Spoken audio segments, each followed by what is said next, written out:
Pirmoje dalyje išsiaiškinome, kodėl čekiai reikalingi ne vien mokesčių inspekcijai. Dabar apie tuos garsiuosius 2500 eurų. Pardaviau per Vinted už 2501 eurą, viskas, dabar mokėsiu mokesčius nuo visos sumos. Ne, 2500 eurų nėra siena, kurią peržengus VMI iššoka iš spintos su mokesčių sąskaita.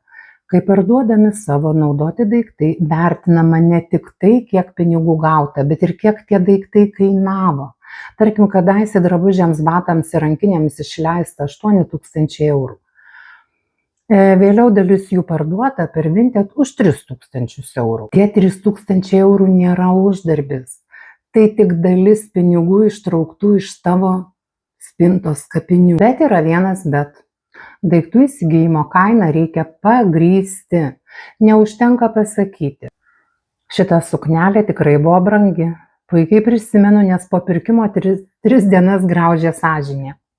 Reikia čekio, sąskaitos arba elektroninio užsakymo dokumento, iš kurio būtų aišku, kas konkrečiai pirkta ir kiek kainavo. Banko išrašas gali būti papildomas įrodymas, bet jeigu jame matyti tik parduotuvės pavadinimas ir bendra suma, jis neparodo konkretaus parduoto daikto kainos. Todėl problema nėra vien parduoti daugiau nei už 2500 eurų. Problema neturėti kuo pagrįsti, kiek parduoti daiktai kainavo. Trečioje dalyje parodysiu, kodėl čekių rinkimas gali būti net labai naudingas asmeniniams finansams. Iki pasimatymo.